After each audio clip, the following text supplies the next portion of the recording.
Hello students, welcome to my YouTube channel.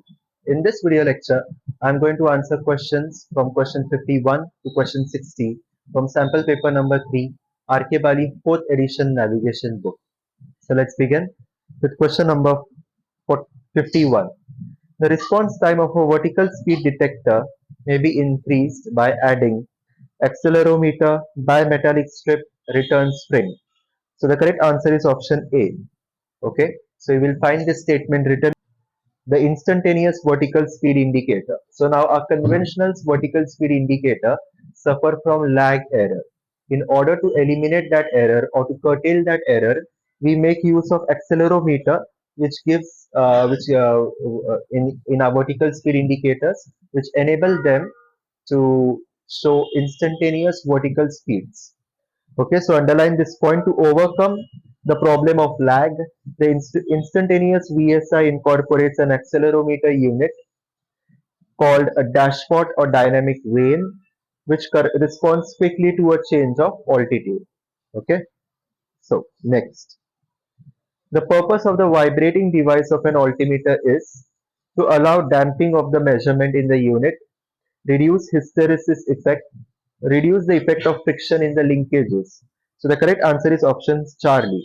Our altimeters, our conventional altimeters use mechanical devices, and these mechanical components parts will suffer from friction due to because of coming in contact with each other, and this friction will decrease the efficiency of our altimeters. So in order to increase the efficiency, the effectiveness, the response time of our altimeters, we make use of vibrating device that reduce or decrease friction to some extent. In addition to this, uh, besides this, we also have servo altimeters which make use of electricity in order to show us altitude indications, right? That is also more efficient than a conventional pressure altimeter. Next. The vertical speed indicator of aircraft flying at a true airspeed of 100 knots in a descent with a slope of 3 degrees indicates what? So vertical speed indicator will show a rate of descent equal to the speed of your aircraft, ground speed, multiplied by the glide slope divided by 60. So over here the speed is 100 knots, use that, 3 degrees slope divided by 60. Now make sure in the numerator you have 100 knots speed. Convert that 100 knots into corresponding feet per minute. So what you will do is 100 knots multiplied by 101.3 feet per minute multiplied by 3 divided by 60. So 5 into 101.3 is equal to approximately 500 feet per minute. Approximately 500 feet per minute. So option Charlie. Minus 500 feet per minute. Minus indicates a descent. So check the options properly. What is density altitude? Pressure altitude corrected for ambient temperature. True altitude, pressure altitude corrected for density changes. So density altitude is nothing but pressure altitude plus 120 into ISA deviation. What is ISA deviation? ISA deviation is nothing but outside ambient temperature minus ISA temperature. So day to day, the outside temperature, the current ambient temperature will differ from the standard theoretical ISA temperature. To compensate for that changes, we calculate density altitude. So density altitude may be different from pressure altitude depending on the ISA deviation. If it's warmer than ISA, okay, if the outside temperatures are much warmer than ISA, your density altitude will be much more than pressure altitude. If outside current temperatures are less than ISA temperatures, the density altitude will be less than pressure altitude. Okay, so density altitude is pressure altitude corrected for ambient temperatures or non-standard ISA temperatures. Do watch my density altitude lectures and the questions that I have solved regarding density altitude from RK Bali. You will find those video lectures in the playlist of RK Bali Gen Nav Oxford Meteorology playlist also. So do watch that lectures. I have explained in detail. I have explained density altitude in very much detailed way, and I have also solved questions regarding them, theoretical and numerical questions. So that will be a good revision. Next. A radio altimeter is aircraft base indicates true altitude, aircraft base indicates pressure altitude, aircraft base indicates true height. So radio altitude is an airborne instrument. So it is situated in your aircraft and or it's available in your aircraft and indicates true height. Okay, it indicates the height of aircraft with respect to the ground surface below it. Next, radio altimeters are based on the principle of frequency modulated carrier wave. Very important. The correct action to be taken when the static vent blocks or an unpressurized aircraft is break the vertical speed indicator glass. So when you break the vertical speed indicator glass, the pressure in your cockpit, in your cabin, which is more or less equal to the pressure outside your cabin, will enter the pressure instruments, and your pressure instruments will use that particular static pressure to indicate, to show or represent relevant information to you.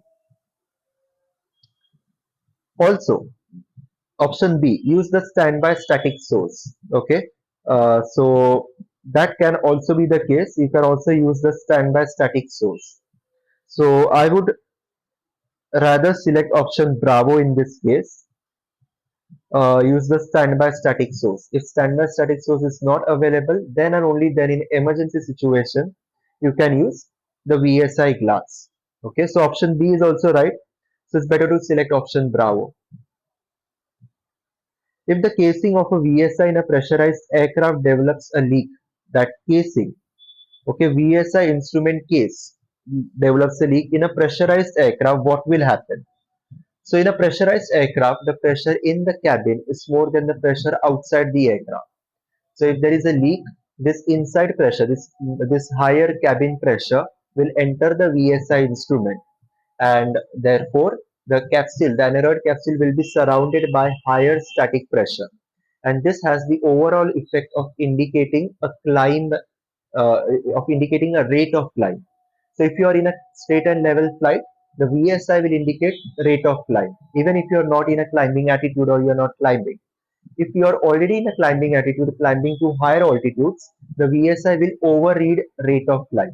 So if you are climbing at 500 feet per minute, the VSI will indicate that you are climbing at 600 feet per minute. It will overread. When you are descending at 500 feet per minute, the VSI indicator will underread. If you are descending at 500 feet per minute, the VSI will show that will show as if you are descending at 400 feet per minute, 300 feet per minute. So it will underread. The tendency is always to show a climbing rate, okay, rate of climb. So VSI indications will be too high when climbing, yes. Too low when descending, yes. VSI will be too high when climbing or descending, no. VSI indications will be too low when climbing, no. So option alpha. What do the upper and lower limits of yellow arc on an ASI represent? So you have four colors, the white, the green, the yellow and the red. So the yellow arc, the lower limit stands for VNO, maximum normal operating speed, cruising speed. You can exceed this VNO speed and enter the yellow arc only and only in still air conditions. The upper limit of this yellow arc is shown by a red line, which is VNE, never exceed speed. Okay, so upper limit and lower limit respectively. So upper limit indicates VNE and the lower limit indicates VNO. So pay attention to the question, the wording. Question 60. If the pitot source and drain become blocked in cruise flight, how will ASI respond when descending? Now, this is the pitot, let's say this is the pitot tube of your aircraft. Okay, and this, the entry is blocked and the drain hole is also blocked. So that means there is no pitot pressure available for your airspeed indicator. The only pressure that is getting transmitted to the ASI instrument is your static pressure, and this static pressure will with this static pressure your airspeed indicator will behave like an altimeter. Now, how does an altimeter behave? When you are descending, altitude decreases. When you are ascending or climbing, your altitude increases, right? Your altimeter only works on the basis of static pressure alone. Similarly, ASI indicator will function like an altimeter. So when you are descending at constant speed, let's say, You are descending at constant speed of 200 knots, but ASI indicator will start showing a decreasing trend. It will show a decreasing airspeed, just like an altimeter. Just like an altimeter shows a decreasing trend of altitude, your airspeed indicator will start showing decreasing trend. Why? Because the only pressure available with it is the static pressure. That's why it behaves like an altimeter. So if you descend, altitude decreases, airspeed indicator will also decrease.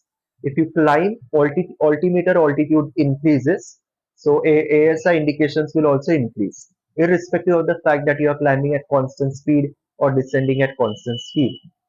So the correct answer here is you are descending.